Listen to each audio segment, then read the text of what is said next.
Hi friends, இன்றைக்கி நம்ம சேனலில் நான் வந்து ஒரு செட்டிநாடு கருணக்கிழங்கு மசியல் தான் செய்ய போகிறேன். இது வந்து இட்லி, தோசை, சப்பாத்தி எல்லாத்துக்குமே ரொம்ப நல்லாயிருக்கும். சைட் டிஷ்ஷாக ரொம்ப நல்லாயிருக்கும். ரச சாப்பாடு, தயிர் சாப்பாடு, இந்த மிளகாய் கிள்ளி போட்ட சாம்பார் வைப்போம்ல, அந்த சாம்பாருக்கு இதெல்லாம் செமையான காம்பினேஷனு. இது வந்து செய்யறது ரொம்ப ஈஸி தான். கருணக்கிழங்கு, பிடி கருணக்கிழங்கு இருக்குல்ல, அதை வச்சு தான் நம்ம செய்ய போகிறோம். நம்ம ஊரில் வந்து இதை வந்து கருணக்கிழங்கு அப்படின்னு சொல்கிறாங்க. ஒரு ஊரில் வந்து சேனக்கிழங்கு அப்படின்றாங்க. இது செய்யறது ரொம்ப ஈஸி தான். கருணக்கிழங்கு ஒரு 4 விசில் விட்டு கழுவிட்டு 4 விசில் விட்டு வேக வச்சுட்டு அதுக்கப்புறம் இதை மசிச்சுட்டு கொஞ்சம் தாளிச்சிட்டு அப்படியே சிம்மில் வச்சு அப்பப்போ வதக்கிட்டே இருந்தீங்கன்னாக்கா இந்த மாதிரி எண்ணெயெல்லாம் வந்து மேலே பிரிஞ்சு வந்துடும். இதுதான் இதுக்கு பதம். பச்சை வாசனையெல்லாம் போய் சூப்பராக இருக்கும். வாங்க இது எப்படி செய்கிறதுன்ட்டு வீடியோக்குள்ளே போய் பார்க்கலாம். வீடியோக்குள்ளே போகிறதுக்கு முன்னாடி நம்ம சேனலை புதுசாக பார்க்குறவங்கள தான் சப்ஸ்கிரைப் பண்ணிவிட்டு சப்போர்ட் பண்ணுங்கள் ஃப்ரெண்ட்ஸ். வாங்க எப்படி செய்கிறதுன்ட்டு பார்க்கலாம். நான் வந்து ஒரு அரை கிலோ கருணக்கிழங்கு எடுத்து வச்சுக்கிறேன். இது வந்து சேனக்கிழங்குன்னு சொல்லுவாங்க. சில ஊரில் கருணக்கிழங்குன்னு சொல்லுவாங்க. எங்கேயெல்லாம் வந்து எங்கள் ஊர் பக்கமெல்லாம் வந்து இது வந்து கருணக்கிழங்குன்னு சொல்லுவாங்க. இது கருணக்கிழங்கு அப்படி சொல்லிக்கலாம். இப்போ வந்து அரை கிலோ கருணக்கிழங்கு எடுத்துகிட்டு நல்லா தண்ணியில் கழுவிட்டு எடுத்து வச்சுருக்கிறேன். இது வந்து நம்ம வந்து ஒரு 4 விசில் வச்சு வேக வச்சு எடுத்துக்கணும். அதுக்கு குக்கர் வச்சு கொஞ்சமாக தண்ணி வச்சுருக்கேன். நல்ல தண்ணி தான் இது. இதில் வந்து இந்த கிழங்கெல்லாம் இதில் போட்டலாம். இது வேக வச்சுட்டு தோல் உரித்து நம்ம எடுத்துக்கணும். இது எல்லாத்தையும் போட்டுட்டு இது கூட கொஞ்சமாக மஞ்சத்தூள்,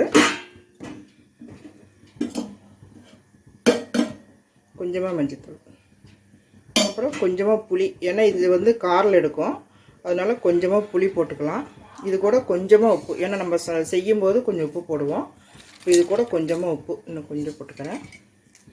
இது போட்டு நல்லா ஒரு 4 விசில் விட்டு நம்ம எடுத்துக்கலாம். இது மூடிட்டு நல்லா ஒரு 4 விசில் விட்டு தோல் உரித்து மசிக்கணும். 4 விசில் விட்டு நான் எடுத்து காமிக்கிறேன். இப்போ பாருங்கள், நல்லா வேக வச்சு 4 விசில் விட்டு எடுத்து தோல் உரிச்சிட்டு வச்சுருக்கிறேன். இப்போ இதை வந்து நம்ம வந்து நல்லா மசிக்கணும். நல்லா மாவு மாதிரி நல்லா மசிக்கணும். நல்லா மசிச்சுக்கோங்க.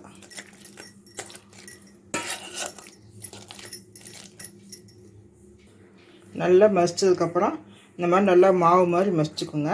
மசிச்சதுக்கப்புறம் இதில் வந்து இந்த எலுமிச்சம்பழ சைஸு, சின்ன எலுமிச்சம்பழ சைஸு புளியை வந்து நல்லா கரைச்சி வச்சுக்கலாம் கெட்டியாக. அதை ஊற்றிக்கணும்.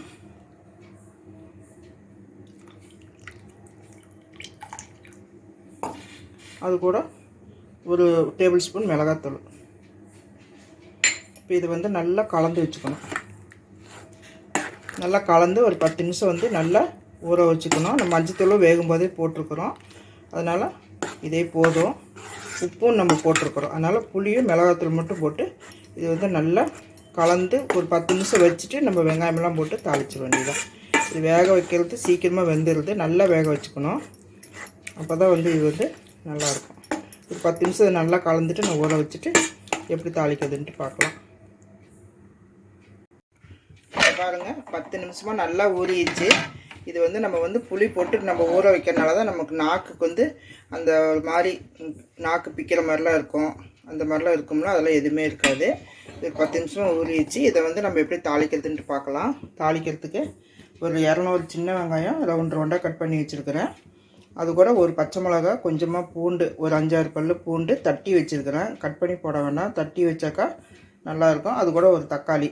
இவ்வளோ தான் தாளிக்கிறதுக்கு. அப்புறம் கொஞ்சம் கடுகு, கொஞ்சம் உளுந்து. இப்போ அடுப்பு பற்ற வச்சு நல்லெண்ணெய் ஊற்றிருக்கிறேன். இந்த மசியலுக்கு நல்லெண்ணெய் ஊற்றினீங்கன்னா ரொம்ப நல்லாயிருக்கும். அப்படி இல்லைன்னா நீங்கள் எந்த எண்ணெய் யூஸ் பண்ணுறீங்களோ அந்த எண்ணெயை நீங்கள் ஊற்றிக்கலாம். இப்போ வந்து எண்ணெய் கொஞ்சம் ஒரு 3 டேபிள் ஸ்பூன் ஊற்றிருக்கிறேன். இதுக்கு வந்து எண்ணெய் கொஞ்சம் நிறையா ஊற்றுனீங்கன்னா நல்லாயிருக்கும். இப்போ எண்ணெய் காஞ்சிருச்சு. இப்போ வந்து நம்ம வந்து கடுகு போட்டுக்கலாம். அதோடய 1 ஸ்பூன் உளுத்தம்பருப்பு. இது நல்லா பொரிஞ்சதுக்கப்புறம் அந்த வெங்காயம்லாம் போடணும். கடுகு நல்லா பொரிஞ்சிச்சு. அந்த உளுத்தம்பருப்பு நல்லா சிகப்பாயிருச்சு. இப்போ வந்து நம்ம வந்து வெங்காயம் போட்டுக்கலாம். வெங்காயம், பூண்டு, பச்சை மிளகா எல்லாமே போட்டுக்கலாம். இது எல்லாத்தையும் நான் ஒன்றாவே போட்டுறேன். போட்டு நல்லா கொஞ்சம் வதக்கி விடலாம். இது வந்து நல்லா ப்ரௌனாலாம் ஆகணும் அப்படின்லாம் கிடையாது. வெங்காயம் வந்து கலர் மாறினா போதும். கண்ணாடி பதம் வந்ததுக்கப்புறம் நம்ம வந்து அந்த மசிச்சு வச்சுக்கிற அந்த கிழங்கு போட்டுக்கலாம், கருணக்கிழங்கு. இப்போ வந்து தக்காளி வெங்காயம் வதங்கிறதுக்கு மட்டும் கொஞ்சமாக நான் உப்பு போட்டுக்கிறேன். கொஞ்சமாக போட்டுக்கோங்க. இது வந்து நல்லா வதங்கி வரட்டும்.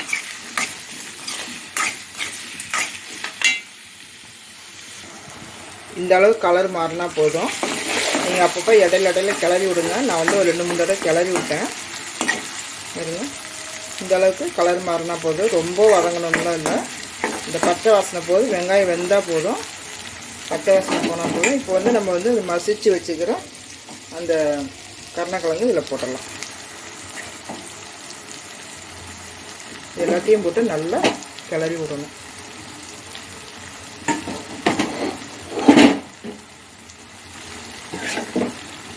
எல்லாத்தையும் போட்டு நல்லா கிளறி விடுங்க.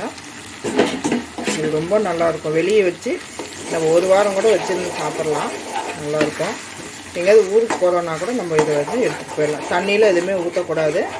இதிலே வந்து நம்ம வந்து சிம்மில் வச்சு நல்லா வதக்கிட்டே இருக்கணும்.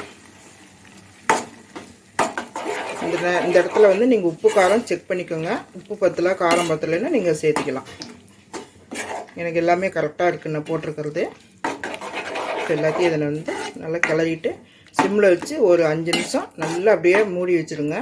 மூடி வச்சுட்டு நல்லா வேக வச்சு எடுங்க. இந்த பச்சை வாசனையெல்லாம் போகணும், புளியோட பச்சை வாசனையெல்லாம் போகணும். இப்போ பாருங்கள், நல்லா நம்ம ஊற்றின எண்ணெயெல்லாம் மேலே வந்துருச்சு. நான் வந்து இது வந்து ஒரு 15 நிமிஷமாக நான் வந்து கிளறிட்டுருக்கிறேன். அவ்வளோதான், சூப்பராக ரெடி ஆயிடுச்சு. சிம்மில் வச்சுக்கோங்க, இல்லைன்னா அடி பிடிக்கும். நம்ம ஊற்றின எண்ணெயெல்லாம் மேலே வந்துச்சுன்னா ரெடி ஆயிடுச்சுன்னு அர்த்தம். அவ்வளோதான், சூப்பராக ரெடி ஆயிடுச்சு. நீங்களே இதேமாரி செஞ்சு பாருங்கள். இந்த வீடியோ பிடிச்சிருந்துச்சுன்னா லைக் பண்ணுங்கள், ஷேர் பண்ணுங்கள், கமெண்ட் பண்ணுங்கள்.